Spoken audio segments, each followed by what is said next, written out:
蜂蜜工作室自去年推出首款作品《花月宴》之后呢，迅速的打开了名声，可以说是台北近期声量爬升最快的工作室之一了。玩家体验过《花月宴》之后，纷纷敲碗，到底什么时候才要出新作品啊？于是他们日夜赶工，终于在2024的11月，正式将第二款作品机密任务 B 推出给大家了。风格取向与中式唯恐的第一款作品《花月宴》完全不一样，到底会是一个怎么样的作品呢？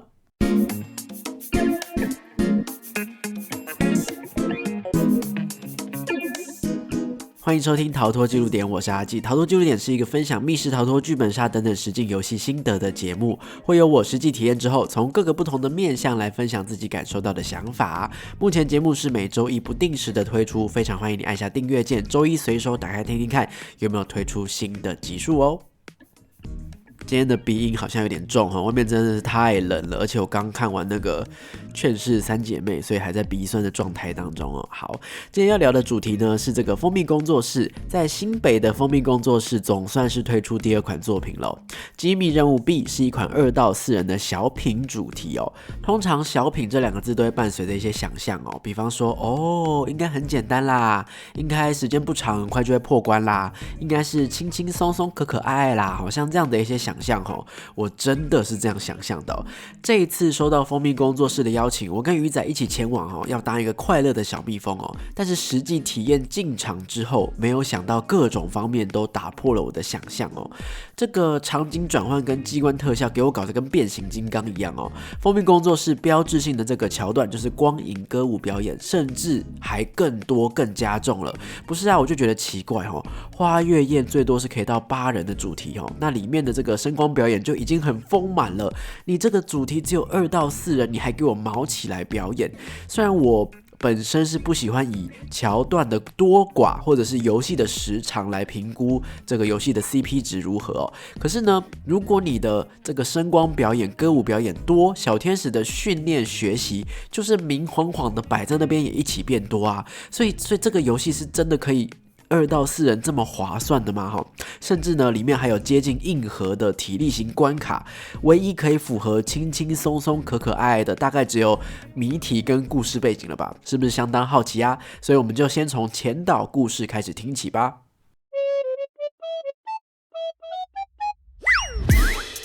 近期外派采蜜的工蜂们接连神秘失踪，引发了巨大的涟漪。随着蜂蜜库存的急速减少，整个蜂巢笼罩在紧张的氛围当中。为了解决粮食危机，蜂后下令扩大招募组织中最勇敢的蜂种——采蜜蜂。你们呢，就是这一期准备受训的新工蜂们。然而，即将前往的森林充满了未知的谜团与冒险。那些黑影究竟是敌是友？你们能不能顺利采集到花蜜呢？工蜂失踪的原因又是什么？背后是否隐藏着更大的阴谋呢？整个体验呢，就是在这样子有点危机感又有点童趣的背景下展开了。身为一群什么都不懂的新工蜂，而且环境的变迁也已经让外面的采蜜世界变得更加的艰险了。所以出发采蜜之前，当然要先受训啦。整个蜜蜂总部呢，呈现一个特务未来感哦，大量的蓝色 LED 光条，就好像特殊机构一样的这个铁质墙壁、铁质地板，让我一进去我就瞬间调整心态。哎呀，看来会是一个艰辛小心翼翼的过程啊！好，我准备要接受挑战了。就在这样的情况之下呢，紧接而来要跟我们教学怎么采蜜嘛。这个图案跟这个影像风格真的是令人傻眼哈！这个傻眼并不是贬义哈，而是令人喷笑的傻眼啊！原来我们要受的训练是这种东西哦，这么中二、这么可爱的吗？哈，其他伙伴立刻就喷笑出声哈，但是我当时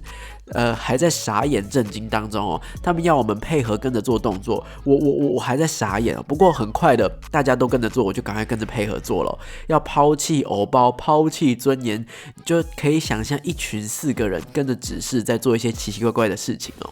好，那接着呢，受训完毕之后呢，场景也会从充满科技特务感的总部来到了森林哦，我们准备出发采蜜了。当然也会遇到各式各样的动物跟环境的状况，这里呢就进入更加童趣、强调可爱动物的这些视觉感受哦。不过呢，我们却是身负重任的来到这个地方哦，就环境很可爱，可是我们穿着一些战地装备哦、战术背心哦，卖力的做着一些辛苦的体力活哦、辛苦的任务哦，就是像这样子哦。大家会发现游戏当中一直会很明显的有2种风格的柔和哦，柔和出来的感受就是傻眼、爆笑跟我们到底在干嘛啊这样的感觉哦，非常有未来特务感哦，很帅哦，很炫炮哦，这种感觉跟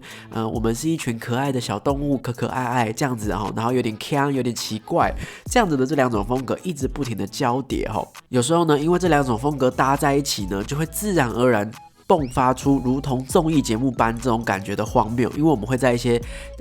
明明很酷炫的地方做着不合时宜的中二事情，类似像这样子，都在这样的情绪刺激当中反复来回。那穿梭在这2种风格里面的，则是刚刚一直提到封闭工作室特有的舞蹈声光表演哦。所谓的舞蹈声光表演呢，这个特色就是在游戏发生某些事情的时候呢，会有投影的画面跟灯光哦，特殊颜色像舞台灯一样的灯光哦，搭配真人表演者的动作，他会跟着虚拟的景象一起做表演，跟着音乐干净利落的拍点，去完成几首舞蹈的。这是他们相当标志性的一个跟其他家不一样的东西哦，不但让玩家可以享受到很华丽哦、很虚实转换的视觉效果，同时呢也很有效的吸引了玩家的目光哦。大家不再是在这个桥段各自去观察空间里的不同东西，因为它实实在在的就直接有一场表演发生在大家的面前，所以大家自然而然的可以很安静的观赏，也可以更直接、更扎实的传递一些剧情推进、剧情进展哦。那么在机密任务 B 里面呢，这样子的舞蹈风格也一样会有2种不同的风格互相的就是串接在一起哦。有一种是比较酷炫帅气的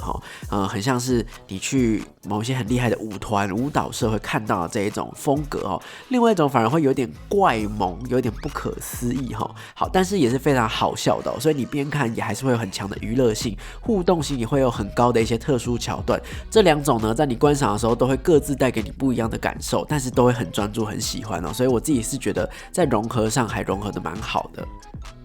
那么这一次的这个机密任务 B 呢，因为只有2到4人，所以其实整个游戏的版图空间是比较小既然你的硬体设备空间就是已经小了所以就需要设计师有更多的想象力这点呢，从花月宴开始就已经观察到，其实封闭工作室有非常好的空间运用能力一般的空间呢，大家都会去想说，我怎么样把这个平面图切割成更精碎的，比方说这一间房间要大，这一间房间要小好，可是呢，在花月宴跟这一次的机密任务 B 的时候呢，他们都会习惯用上下垂直的空间分割，把场景切成一个长的高的场景切割成2个到3个的小空间，并且利用机关转换移动隔间在帅的同时呢，你还会发现这个空间被重组了，可能刚刚这个地方原本是一个特务总部，但是现在它变成一个表演舞台刚刚它可能是一个表演舞台，但现在变成一个小草原，我们要走经过等等的，所以你再回头去看刚刚的空间，你会发现其实看起来是不一样的那又因为这一次我们的背景设定是我们是一群蜜蜂所以呢，在蜜蜂上上下下飞来飞去的时候，当然就会相对的有蛮多需要爬行啊、蹲下这样的特殊地形利用机关去把一个大空间切割成小空间，本来其实就会担心会有比较狭窄的问题，但又因为这样子的剧情设定，让我们在里面钻来钻去或者是爬行比较辛苦这样的设定之下，我觉得还挺合理的不过相较而言，当然大家在爬行在移动的时候就千万要小心一点点，尤其是各种过道所以呢，在游戏刚开始的时候呢，工作人员就会先向大家确认是不是有手脚不舒服、不适合爬行的情况。那如果最近你刚好也有一点小受伤以这个游戏的设计来说，我会建议你还是等康复了之后再去体验会比较舒服好，回到空间的部分刚刚有说这个空间比较小，可是利用这样子的空间分割能力呢，在整个游戏体验的过程之中呢，其实不会有太多明显感受到这里好挤这样的感觉那某些时候感受到挤的时候，但它刚好又都被设计在无伤大雅的地方，所以整体感受上是还 OK 的。那谜题的难度呢，我觉得其实是非常非常轻的如果你是新手来玩即便是2人的新手来玩，我觉得甚至都不太会有问题的程度我觉得这一次的封闭工作室设计谜题，可能并不只是把大家过往常见到的那种密室谜题、益智谜题当作是谜题哦。像刚刚提到这种垂直移动啊，或是爬行啊等等这样的东西哦，有的时候它的上下跨度也蛮大的，有一些地方甚至会考验你的敏捷度。所以呢，大家也可以把这个谜题的范围里面还多了一项是移动或是体力考验这样的概念哦。毕竟要来考验一个新的工蜂能不能够在危险的森林里面出任务，这样子的谜题考验，我觉得也是符合世界观背景的。所以提醒大家如果你是担心自己解不完，所以你在关卡跟关卡之间的移动都会想要赶快的话呢，这一次可以调整一下你的破关策略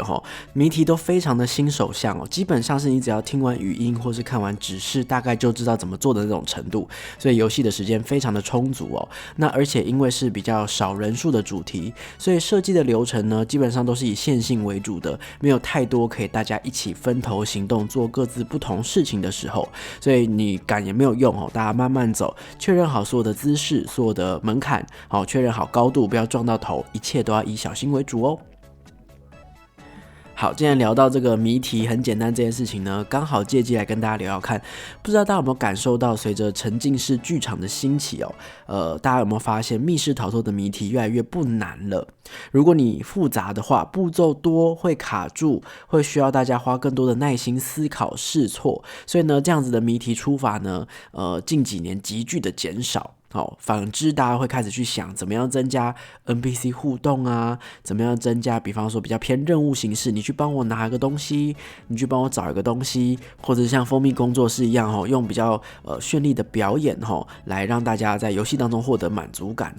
玩家不需要使用太多的道具，或者是不需要有太多自由探索场景的时间做一些简单的步骤就可以享受到剧情的推进，可以看到场景的变化，可以看到演员的表演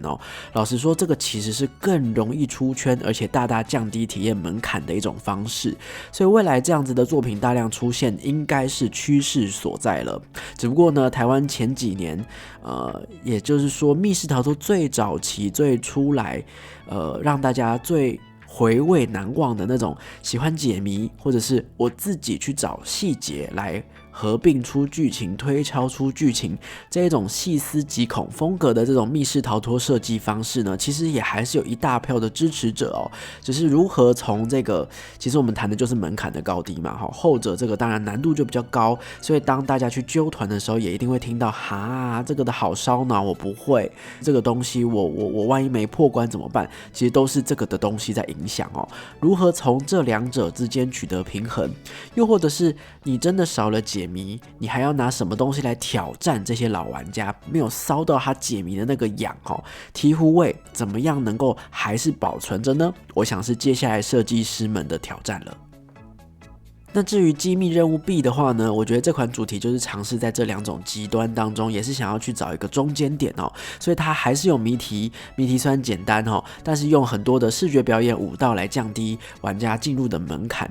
所以我想应该是在这两种极端里面再更偏向表演取向或者是沉浸式一点点是一个非常适合出圈的实境游戏如果你有很多玩家，好像我刚刚说的会担心会害怕我解不开，不喜欢烧脑或者是呢你本身这些朋友就是喜欢上蹿下跳的，喜欢往户外跑的这一款机密任务应该可以打破他对于密室逃脱这4个字的这个既定印象它并不是大家被关在一个房间里面闷闷的盯着一个谜题去想该怎么解不会是这样子的一个游戏，应该是可以同时满足已经知道密室逃脱的玩家以及不知道密室逃脱会担心的玩家的同时满足这样的一款主题介绍给新朋友的话呢，那我想机关特效这个东西应该还是会让大家觉得帅酷的一个重点所以也因此这次的机密任务 B 呢，在行销时期就有主打他们是 99.9% 的全机关密室，其实剩下唯一的那个 0.1%， 也就是有一道谜题用了一颗锁头，就这样子而已所以我觉得基本上就是全机关密室了啦游戏里面有大量的声音甚至呢有很多的门都是自动开关的时间到了或者是做对事情了，自动就会触发那游戏当中也有不少是需要透过声音来解谜或者是获取故事的桥段，不过声音的清晰度有一些小地方稍显模糊了，但不过幸好大部分他们都有做机制可以让这个声音再重新播放一次的。同时呢，这个游戏呢还有好多彩蛋哦，在里面呢你会看到4-5款其他主题的角色或者是世界观的客串演出哦，不只是蜂蜜工作室哦，蜂蜜工作室的一些友好工作室在小小串联的同时，还有兼有帮忙宣传的功能，所以在游戏结束之后，如果你是知道这些主题到底客串了哪些人进来，你还可以跟你的新手朋友去介绍，这款主题也很好玩哦，我觉得是一个相当友善、相当对业界释出善意的一个做法。最后呢，再绕回这个游戏的故事背景哦，我最一开始得知蜂蜜工作室要出的新主题叫做机密任务 B， 而且它的这个故事切入点使用工蜂们接连失踪，什么蜂蜜的库存急剧减少哦，所以其实除了它是为了想要串联它工作室本身的品牌名称，就是蜂蜜蜜蜂这样子以外，我也有猜到，或许他们会想要加入一些人类对环境造成变化的一些反思，或者是说游戏当中会不会有一些科普类的这样子的一个行为哈。好，确实游戏当中有借机向大家科普了相关的知识，利用 NPC 的对话、NPC 的表演，也呈现说，人类做的这些事情造成了哪一些严重的影响。可是蜂蜜工作室并没有在这个地方使力太多哈，也就是并没有说教，告诉我们说你要小心啊，你要爱护环境啊，等等等等的上课桥段是没有的，单纯的让大家知道。原来这样会让蜜蜂这个种族渐渐受到影响，就借此这样的机会引起他的注意就可以了。越多人注意，越多人讨论，无形之中其实就会传递我要重视这个议题，我要注意这件事情的这个概念了。这对我来说是一个很不错的一个参考。原来如果我今天想要谈论一个议题，不需要真的讲到底讲到完用这样的方式更亲民散播议题的力道反而也是更大的。总体而言这个融合娱乐性跟表演性机密任务 B 是一个可可爱爱、奇奇怪怪该帅的地方帅，该酷的地方酷的一款主题。那并且呢，当然工作室他们特色的这个表演，甚至是在游戏当中可以吃东西这样子的特色也都还有保留在里面那如果今天你是想要带这个新手玩家想要入坑，想要了解密室逃脱是什么，它也是一个绝对不会让你漏气甚至同时可以符合你自己有解谜癖的玩家还有就是讨厌解谜、害怕烧脑的玩家，它是可以同时满足的那游戏人数算是2到4人如果你想要更舒服，就是2到3人价格的话呢，每个人是750元到900元不等那如果你是想要去的玩家，小提醒，它的接待区不大基本上可以算是没有接待区，因为工作室已经尽可能把所有的空间使用在这个主题当中了，所以大家身上的行囊尽量的轻量化，不要像我那天背了一台笔电还拿了一顶全罩式的安全帽去那个地方这样置物区就会有点放不下那另外呢，如果像前面说的腿脚不方便的人呢，可能你要事先告知工作室，确认是不是有配套的做法再去体验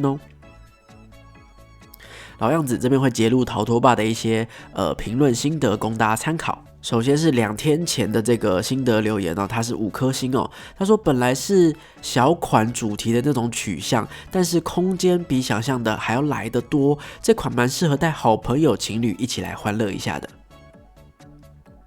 再来呢，这位玩家是给了4颗星，他说游戏的场景可爱，有一些致敬其他密室的元素，让人会心一笑，也有许多创新有趣的玩法，外加可以让你瞬间变成悠悠台的哥哥姐姐的桥段，很幽默。前面有一些评论说场景有一些危险，但是工作室一直都有在做安全上的加强，所以不用太担心，是一个有趣的小品密室，放轻松来玩，但是场地不大，建议少一点人。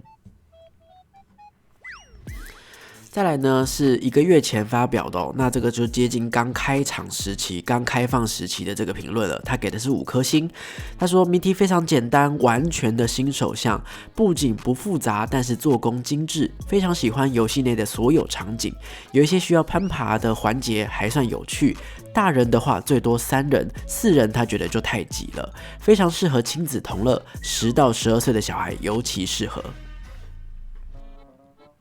好的，以上评论给大家工作参考齁。逛了一轮评论，真的确实比较多的评论有在诟病的地方，是因为它的攀爬或是有一些特殊场景的部分所以大家会讨论它的安全性比较多一点点不过呢，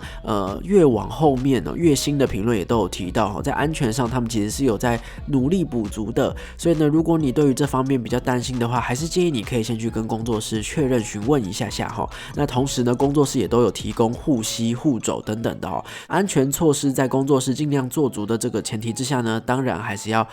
去游玩的玩家一定要特别注意小心咯。好的，以上就是本集的心得节目啦。那如果你在节目当中我介绍的游戏或是工作室，你实际体验过后有想要推荐、想要表达任何心得的话，都欢迎你将游戏的心得留言到我的贴文下方，或者是 IG 私讯告诉我你的想法。如果你是工作室或是游戏创作者的话，有新作品推出，想要借由逃脱纪录点介绍推广，或者想要邀请我去体验的话，都欢迎来信询问哦。喜欢我的节目，别忘了追踪我的 IG 跟我互动，按赞订阅 YouTube 频道，也可以在 Podcast 平台留下5星的好评。那我们就敬请期待下一集啦，拜拜。